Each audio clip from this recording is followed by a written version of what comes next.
je me rends dans le village d'Ensouilly, situé dans le Vaucluse, pour rencontrer Daniel Galli, centenier.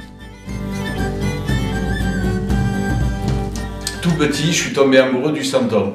Comme beaucoup d'enfants, c'est une tradition provençale. Et moi, j'étais émerveillé devant ces petits personnages. Bon.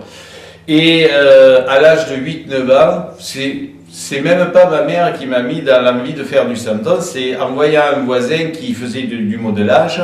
Je lui ai dit, moi j'aime les santons, mais j'ai dit c'est très cher. Alors il me dit, mais regarde les collines, tu vois, ça c'est rouge. Il me dit, mais ça c'est de l'argile. Il me dit, tu vas chercher ton argile et tu fais tes santons. Et c'est comme ça que j'ai commencé mes premiers santons. Mais finalement, c'est bien le cheminement d'une passion. Quand on a vraiment la passion, après j'ai tout appris par des livres, sur les bouquets, sur le costume provençal, sur les proportions du corps humain, sur un tas de trucs, et voilà, ça a été le cheminement.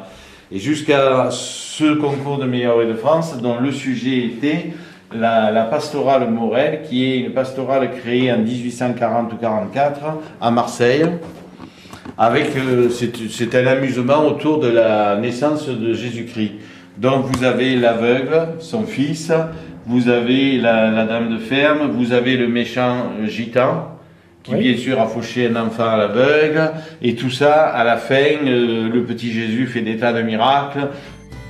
Donc vous voyez, voilà, là vous avez tous les moules des santons habillés, parce que le santon habillé, par exemple, voilà, vous avez le moule Vincent Van Gogh, c'est-à-dire que d'après les portraits les autoportraits de Van Gogh, je me suis amusé à faire la tête de Van Gogh. Je prends deux morceaux d'argile parce qu'il y en a une qui est un peu trop molle et l'autre qui est un peu trop dure. Donc on fait un coupage.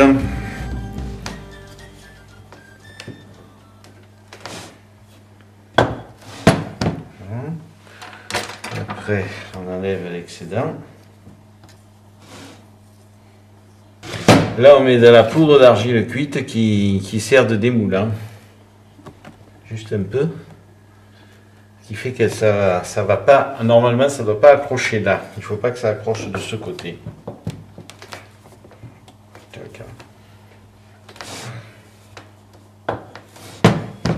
Celui-là, comme il est en pente.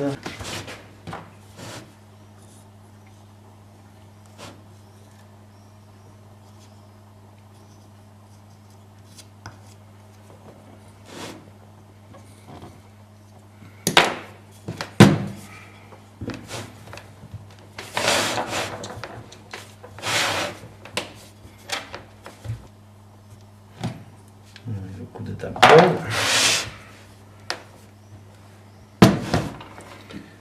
Puis là, c'est la phase la plus amusante. C'est-à-dire, il ne faut pas se planter. Je ne me rappelle plus dans quel sens ça prend. Il faut que je vois le truc qui va jusqu'au bout. Donc, on tire un peu.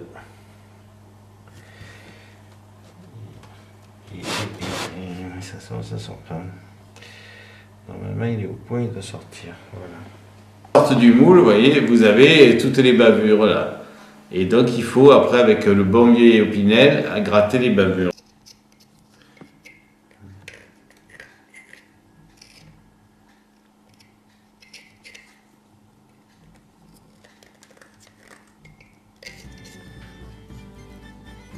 On est sûr de gagner sa vie chaque fois qu'on gratte.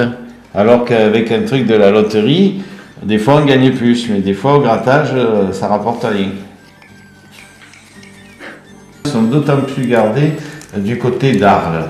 Arles, c'est resté une terre de tradition, même si elle évolue comme un peu partout, mais ça reste quand même, tant qu'il y aura les manades, les taureaux, les bergers, tout ça, je crois que Arles restera une terre de tradition.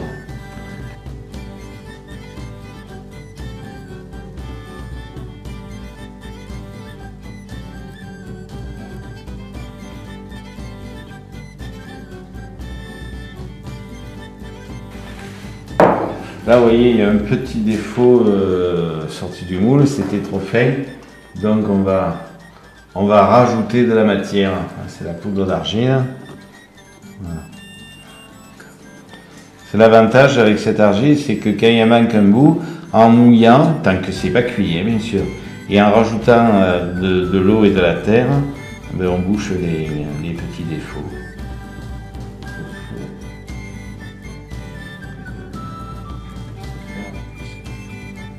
Le vieux frigidaire me sert à garder les objets dans le temps de fraîcheur en attendant de les travailler quand je les ai sortis du moule. Et là, vous avez plusieurs arlésiennes qui attendent d'être finies. Vous voyez, elles sont là, elles attendent gentiment que je les travaille.